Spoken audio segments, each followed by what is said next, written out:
ನವಗ್ರಹ ಅನ್ನುವಂತಹ ಸಿನಿಮಾದಲ್ಲಿ ಇವ್ರು ಮಾಡಿದಂತಹ ಪಾತ್ರ ಎಲ್ಲರ ಫೇವ್ರೆಟ್. ಪ್ರೀತಿ ನೀಡ್ಕೊಂಡು ಏನ್ ಪ್ರಯೋಜನ? ಕಿರಣಿ ಕರ್ಕೊಂಬಂದಿರೋದು ಅದಕ್ಕೆ ತಾನೆ, ಅವಳಿಗೋಸ್ಕರ ಏನ್ ಬೇಕಾದ್ರೂ ಮಾಡ್ತೀನಿ. ಅವ್ರ ಕಣ್ಣ ಸಲಗೆ ಈಗಲೂ ನನ್ನ ಫೇವ್ರೆಟ್ ಸಾಂಗು.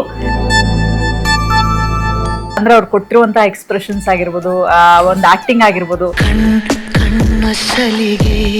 ಹುಚ್ಚು ಅಂತಾರಲ್ಲ, ಈ ಪರ್ಫಾರ್ಮೆನ್ಸ್ ಅನ್ನೋದು ಹುಚ್ಚು. ನವಗ್ರಹ ಅನ್ನುವಂತಹ ಸಿನಿಮಾ ಟೈಮಲ್ಲಿ ಇದ್ದಂತಹ ದರ್ಶನ್ ಸರ್ಗೂ ಈಗ ನೋಡ್ತಾ ಇರುವಂತಹ ದರ್ಶನ್ ಸರ್ಗೂ ಏನಾದ್ರೂ ಡಿಫ್ರೆನ್ಸ್ ಇದೆ? ಕೆಲವೊಂದು ಡಿಸ್ಟರ್ಬಿಂಗ್ ಇನ್ಸಿಡೆಂಟ್ಸ್ಗಳು ಆದಾಗ ಮನುಷ್ಯ ಅಂದ್ಮೇಲೆ ಅದು ಹಾಗೆ ಆಗುತ್ತೆ. ನಂಗೆ ನೋಡಿದಾಗ ಸಿಕ್ಕಾಪಟ್ಟೆ ಖುಷಿ ಆಯ್ತು, ಯಾಕಂದ್ರೆ ಇಲ್ಲಿ ದರ್ಶನ್ ಸರ್ ಇದ್ದಾರೆ, ಸುದೀಪ್ ಸರ್ ಇದ್ದಾರೆ. ಅಂದ್ರೆ ಏನ್ ರೀಸನ್ ಇರ್ಬೋದು ಅವ್ರಿಬ್ರು ಫ್ರೆಂಡ್ಶಿಪ್ ಬ್ರೇಕ್ ಆಗಕ್ಕೆ? ಒಂದು ಸ್ಮಾಲ್ ಏನೊಂದು ಮಿಸ್ಅಂಡರ್ಸ್ಟ್ಯಾಂಡಿಂಗ್ ಅಂತೀವಲ್ಲ. ನಿಮ್ಮ ಪ್ರಶ್ನೆಗೆ ಉತ್ತರನೇ ಇಲ್ಲ ಇದೆ. ಏನಂದ್ರೆ ಹಾಳಾಗಿರೋರ್ನ ಹಾಳು ಮಾಡಕ್ಕೆ ಕೆಲವರಿಂದ ಮಾತ್ರ ಕೇಳಿದೆ. ನಿಮ್ಮ ಸಿನಿಮಾಗಳನ್ನ ನೋಡ್ಕೊಂಡು ಬೆಳೆದವಳು, ಅವಾದ್ರೆ ಅವಾಗ ಭಯ ಆಗ್ತಿತ್ತು. ಅವನಿಗೆ ಹೇಳ ಬರ್ತಿದ್ದೀನಿ ಅಂತ. ಯಾವ್ದಾದ್ರು ಒಂದ್ ಒಳ್ಳೆ ಸಾಫ್ಟ್ವೇರ್ ಇಂಜಿನಿಯರ್ ಆಗಿದ್ರೆ ಚೆನ್ನಾಗಿರ್ತಿತ್ತು ಅಂತ ಯಾವತ್ತೂ ಅನ್ಸಿಲ್ಲ? ಬೇಜಾರಾಗುತ್ತೆ, ಇಲ್ಲ ಅಂತಲ್ಲ. ಆಯ್ತು, ಅದಕ್ಕೆ ಏನ್ ಮಾಡ್ಬೇಕು ನಾವು, ಯಾವ ತರ ಪ್ರೂವ್ ಮಾಡ್ಬೇಕಂತ ಮಾಡೋದು. ಯಾರ ಮೇಲೂ ಲವ್ ಆಗಿಲ್ವಾ? ಲವ್ ಆಗೈತೆ, ಆಗಿತ್ತು, ಆಗೋಯ್ತು.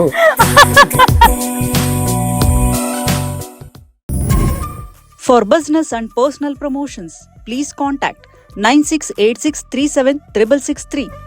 ಇತ್ತೀಚೆಗೆ ಬಹಳಷ್ಟು ಸೋಷಿಯಲ್ ಮೀಡಿಯಾದಲ್ಲಿ ಹರಿದಾಡ್ತಾ ಇರುವಂತಹ ವಿಚಾರ ಏನಪ್ಪ ಅಂತಂದರೆ, ಈಗ ತಮಿಳ್ನಾಡಲ್ಲಿ ನಟ ವಿಜಯ್ ಅವ್ರು ಗೆದ್ದರು. ಸೊ CM ಕೂಡ ಆದರು. ಎಲ್ರಿಗೂ ಈಗ ನಮ್ಮ ಕನ್ನಡದಲ್ಲಿ ಯಾರಿದ್ದಾರೆ ಆ ಥರ ನಟ? ನಮ್ಮ ಕನ್ನಡ ಚಿತ್ರರಂಗದಲ್ಲಿ ಪೊಲಿಟಿಕ್ಸ್ ಎಂಟ್ರಿ ಕೊಟ್ಟು ಎಲೆಕ್ಷನ್ ವಿನ್ ಆಗಿ CM ಹೋಗೋ ಸ್ಥಾನದಲ್ಲಿ ಯಾರು ಇರ್ಬೋದು ಅಂಥೇಳಿ. ಹಾಗೆ ಒಂದಷ್ಟು ಹೆಸರುಗಳು ಕೂಡ ಕೇಳಿಬಂತು. ಡಿ ಬಾಸ್ ಅವ್ರ ಹೆಸರು ಕೇಳಿಬಂತು, ಜೊತೆಗೆ ಕಿಚ್ಚ ಸುದೀಪ್ ಅವ್ರ ಹೆಸರು ಕೇಳಿಬಂತು, ರಿಷಬ್ ಅವ್ರ ಹೆಸರು ಕೇಳಿಬಂತು. ಸೊ ಕೆಲವರು ತುಂಬ ಜನ ಹಾಕಿರೋದು D boss is the right person ಅಂತ ಹೇಳ್ಬಿಟ್ಟು. ಸೊ ನೀವು ಅವ್ರನ್ನ ತುಂಬ ಹತ್ತಿರದಿಂದ ನೋಡಿದ್ದೀರಾ, ಇದ್ರ ಬಗ್ಗೆ ಸರ್?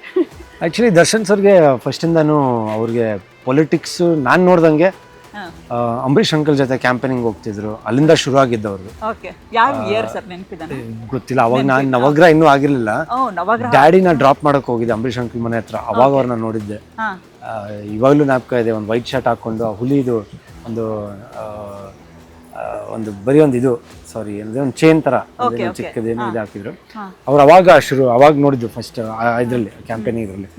ಬಟ್ ಆಮೇಲೆ ನಾವು ಮೀಟ್ ಮಾಡಿದಾಗೆಲ್ಲ ಹೇಳ್ತಿದ್ರು, ಅಂದ್ರೆ ಪೊಲಿಟಿಕಲ್ ಇದು ಇಂಟ್ರೆಸ್ಟ್ಗಿಂತ ಲೈಕ್ ಎಲ್ಲ ಕ್ಯಾಂಪೇನಿಂಗ್ಸ್ ಬೇರೆ ಬೇರೆ ಇದಕ್ಕೆ ಕ್ಯಾಂಡಿಡೇಟ್ಸ್ಗೆಲ್ಲ ಕ್ಯಾಂಪೇನ್ ಮಾಡ್ತಿದ್ರು. ಬಟ್ ಯಾವತ್ತವರು ಇಲ್ಲ ನಾನು ಪೊಲಿಟಿಕ್ಸ್ ಬರ್ತೀನಿ ಇಂಟ್ರೆಸ್ಟ್ ಇದೆ ಅಂತ ಅಷ್ಟು ಓಪನ್ ಆಗಿ ಎಲ್ಲೂ ಹೇಳ್ಕೊಂಡಿರ್ಲಿಲ್ಲ. ಬಟ್ ಅವ್ರ ಸಿನಿಮಾನಲ್ಲಿ ಕೆಲವು ಪಾತ್ರಗಳು ಮಾಡಿದಾಗ ನೋಡಿದಾಗ ಅದನ್ಸುತ್ತೆ, ವಾವ್ ಆಕ್ಚುಲಿ ಸೂಟ್ ಆಗ್ತಾರೆ, ಬರಬೇಕು, ಈ ಥರ ಬಂದರೆ ಹಿಂಗೆ ಸಾಲಿಡ್ ಆಗಿ ಕಾಣ್ತಾರೆ ಅಂತ. ಆ್ಯಂಡ್ ಆ ಮಾಸ್ ಫ್ಯಾನ್ ಫಾಲೋಯಿಂಗ್ ಇದೆಯಲ್ಲ, ಮಾಸ್ ಫ್ಯಾನ್ ಫಾಲೋಯಿಂಗು ಎಲ್ಲಾದರೂ ಹೋದರೆ ನಾವು ಇವಾಗ ಅವ್ರ ಜೊತೆ ತುಂಬ ಕ್ಲೋಸ್ ಆಗಿ ನಮ್ಮ ಮಂಡ್ಯ ಆಗಿರ್ಬೋದು, ಚನ್ನಪಟ್ಟಣ ಆಗಿರ್ಬೋದು, KM-Doddi ಆಗಿರ್ಬೋದು, ಎಲ್ಲ ಕಡೆ ಸುಮಾರು ಕಡೆ ನಾರ್ತ್ ಕರ್ನಾಟಕ ಆಗಿರ್ಬೋದು, ಸೊ ಎಲ್ಲ ಸುತ್ತಿದಾಗ ಅವ್ರ ಫ್ಯಾನ್ ಫಾಲೋಯಿಂಗ್ ನೋಡಿದಾಗ ಒಂದು ಪೊಲಿಟಿಕಲ್ ಇದಕ್ಕಂತೂ ತುಂಬ ಚೆನ್ನಾಗಿರುತ್ತೆ. ಅಂದರೆ ಇವರು ಒಂದು ನಿಂತ್ಕೊಂಡು ಸೂಪರ್ ಆಗಿರುತ್ತೆ ಅಂತ. ಆಮೇಲೆ ಅವರ ಇದೆ, ಗಾಡಿಯಿಂದ ಇಳಿದು ಅವ್ರು ಬಂದ್ರೂ ಅದೊಂದು ಅಗತ್ತು ಇದು ಸ್ಟೈಲ್ ಇದೆ.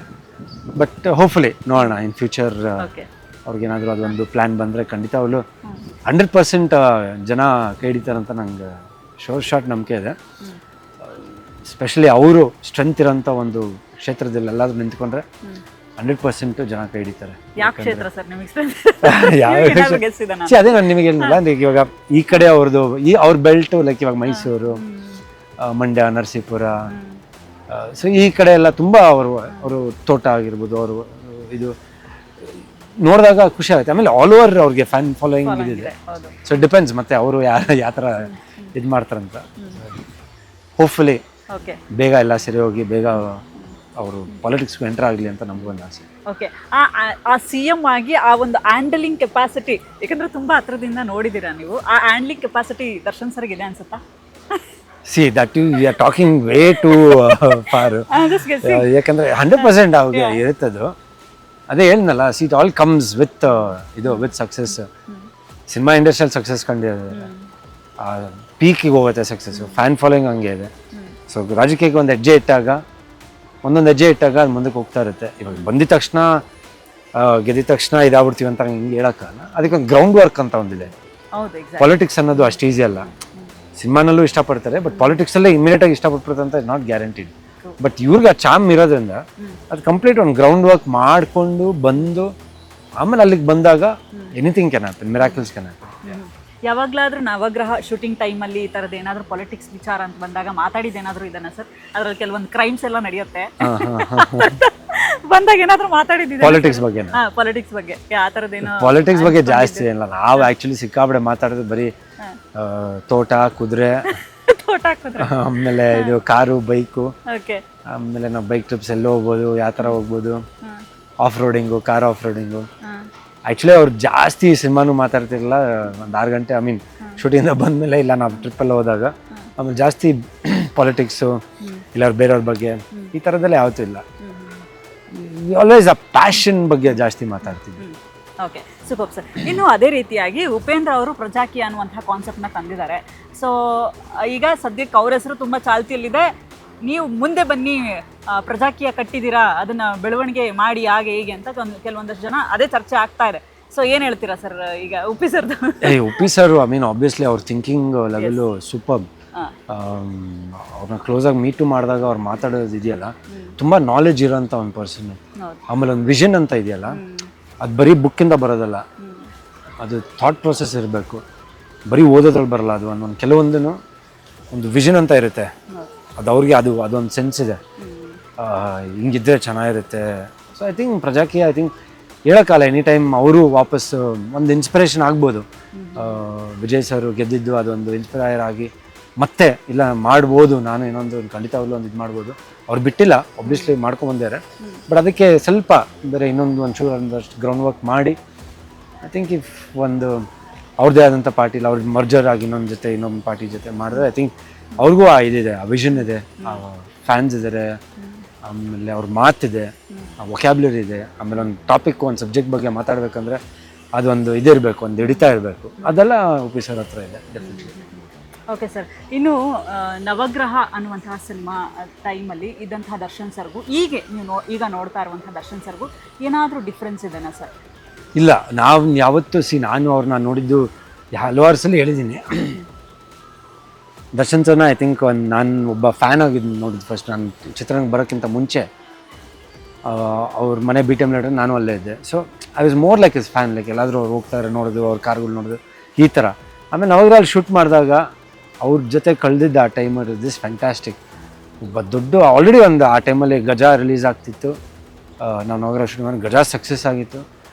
ಬಟ್ ಆ ಟೈಮಲ್ಲೂ ಈ ಮನುಷ್ಯ ಇಷ್ಟು ಸಿಂಪಲಾಗಿ ಇರ್ಬೋದಾ, ಇಷ್ಟು ಬಿಂದಾಸ್ ಆಗಿರ್ಬೋದು, ಆರಾಮಾಗಿ ಎಲ್ಲಂದ್ರೆ ಅಲ್ಲಿ ತಿನ್ನು ಹೋಗು ಎಂಜಾಯ್ ಮಾಡು, ಬೈಕ್ ತೊಗೊಂಡು ಹೋಗ್ಬಿಡು, ಈ ಥರ ಒಂದು ಇದ್ದಿದ್ದು. ಸೊ ಅವಾಗಿಂದ ನಾನು ನೋಡ್ಕೊಂಬಂದಿದ್ದು ಒಂದು ಸೇಮ್ ದರ್ಶನ್ ಸರ್ ಅಂತಲೇ ಹೇಳೋಕ್ಕೆ ಇಷ್ಟಪಡ್ತೀನಿ. ಸಿಕ್ಕಾಬಡೆ ಆಮೇಲೆ ಸ್ವಲ್ಪ ಹೋಗ್ತಾ ಐ ಥಿಂಕ್ ಬೇರೆ ಪ್ರೆಷರ್ಸೂ ಜಾಸ್ತಿ ಆಗುತ್ತಲ್ಲ, ಸಕ್ಸಸ್ಸು ಅದು ಇದು. ಸೊ ಐ ಥಿಂಕ್ ಅಲ್ಲಿ ಸ್ವಲ್ಪ ಮೈಂಡ್ ಸೆಟ್ಟು ಮತ್ತು ಇದು everything was always the same. ದೊಡ್ಡವರು ಚಿಕ್ಕವರು ಅಂತ ಗೌರವ. ಕೆಲವೊಂದು ಡಿಸ್ಟರ್ಬಿಂಗ್ ಇನ್ಸಿಡೆಂಟ್ಸ್ಗಳು ಆದಾಗ ಮನುಷ್ಯ ಅಂದಮೇಲೆ ಅದು ಹಾಗೇ ಆಗುತ್ತೆ. ಇಲ್ಲೊಂದು ಆದಾಗ ಸ್ವಲ್ಪ ಪಾಪ ಅವ್ರಿಗೆ ಒಂದು ಮನಸ್ಸಿಗೆ ನೋವಾಗಿಂತ ಒಂದು ಕೆಲವು ಘಟನೆಗಳು ಆದಾಗ I think he was little bit silent ಆಗಿಬಿಟ್ಟಿದ್ರು, ಹರ್ಟ್ ಆಗಿದ್ರು.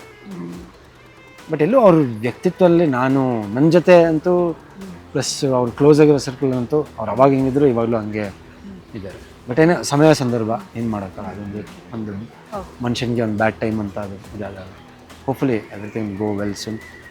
ಯಾವಾಗಲೂ ಯಾವುದೇ ದೇವಸ್ಥಾನಕ್ಕೆ ಹೋದ್ರು ಎಲ್ಲೋದ್ರು ಅಲ್ಲಿ ಭಗವಂತ ಅಂತ ಕೇಳೋದೊಂದು, ನಮ್ಮ ಫ್ಯಾಮಿಲಿಗೆ ಹೆಂಗೆ ಅರ್ಚನೆ ಮಾಡ್ತೀವಿ ಅವ್ರಿಗೂ ಒಂದು ಇದು ಮಾಡ್ತೀವಿ, ಪಾಪ ಬರಲಿ ಬೇಗ ಒಂದು ಒಳ್ಳೇದಾಗಲಿ ಅಂತ. ಓಕೆ, ಜೈಲಿಗೆ ಹೋಗಿ ಭೇಟಿ ಮಾಡಿದ್ದೀರಾ ಸರ್ ನೀವೇನಾದರೂ? ಅದರ ಪ್ರಯತ್ನ ಏನಾದರೂ? ಇಲ್ಲ, ಪ್ರಯತ್ನ ಅಂತೂ ಖಂಡಿತ ಇತ್ತು. But see there are certain protocols ಇದೆ. ಆಮೇಲೆ ಅವರು ಇತ್ತೀಚೆಗೆ ಯಾರನ್ನೂ ಜಾಸ್ತಿ ಮೀಟ್ ಮಾಡೋಕ್ಕೂ ಇಷ್ಟಪಡ್ತಿಲ್ಲ. ನಾನು ಆ್ಯಕ್ಚುಲಿ ಅಮ್ಮನ ಮೀಟ್ ಮಾಡಿದೆ, ಮೀನಮ್ಮನ ಮೀಟ್ ಮಾಡಿದೆ, ಆಮೇಲೆ ದಿನಕರ್ ಸರ್ಗೂ ಕೇಳಿದೆ. ಸೊ ಇದೆಲ್ಲ ಆಯಿತು, ಬೇಡ ಸ್ವಲ್ಪ ಟೈಮ್ ಕೊಡಿ, ಸುಮ್ಮನೆ ಎಲ್ಲರೂ ಹೋಗ್ಬಿಟ್ಟು ಒಂದೊಂದು ಕೇಳಿ ಏನು ಹೇಳೋದು ಏನು ಕೇಳಿ ಅದು ಬೇಡ, ಸ್ವಲ್ಪ ಎಲ್ಲ ಸರಿ ಹೋಗಲಿ ಅಂತ ಹೇಳ್ಬಿಟ್ಟು ಅವರು ಬೇಲ್ ಮೇಲೆ ಇದ್ದಾಗ್ಲೂ ಮೀಟ್ ಮಾಡೋಕ್ಕೆ ಪ್ರಯತ್ನ ಪಟ್ಟೆ. ಆಮೇಲೆ ಎಲ್ಲ ಸಿಗೋಣ ಇರೋ, ಆಮೇಲೆ ಸಿಗ್ತೀನಿ, ಸ್ವಲ್ಪ ಟೈಮ್ ಬೇಕು ನನಗೆ, ಸಿಗ್ತೀನಿ, ಯಾರಿಗೂ ಸಿಗ್ತಾಯಿಲ್ಲ ನಾನು ಜಾಸ್ತಿ ಟೈಮ್ ಫ್ಯಾಮಿಲಿ ಜೊತೆ ಸ್ಪೆಂಡ್ ಮಾಡ್ತಿದ್ರು. ಸೊ ಆ ಟೈಮಲ್ಲಿ ನಾವು ತುಂಬ ಫೋರ್ಸ್ ಮಾಡೋಕ್ಕಲ್ಲ. ಸೊ ವಿಜಯಲಕ್ಷ್ಮಿ ಅವ್ರನ್ನ ಭೇಟಿ ಮಾಡಿದ್ದು, ಅವರಿಗೆ ಅವ್ರ ಹತ್ರ ಮಾತಾಡಿದ್ದೀನಿ. ಮಾತಾಡಿದ್ದೀನಿ. ಅದೇ ಮಾತಾಡಿ ಎಲ್ಲ ಇದು ಮಾಡಿದ್ವಿ. ಬಟ್ ಅದೇ ನಾವೇನು ಮ್ಯಾಕ್ಸಿಮಮ್ ನಾವೇನು ಮಾಡ್ಬೋದು ಮೀನ್ ಜಸ್ಟ್ ಅದೊಂದು ಧೈರ್ಯ ಅವರಿಗೆ ತುಂಬಿಸ್ಬೋದು ಅಷ್ಟೇ.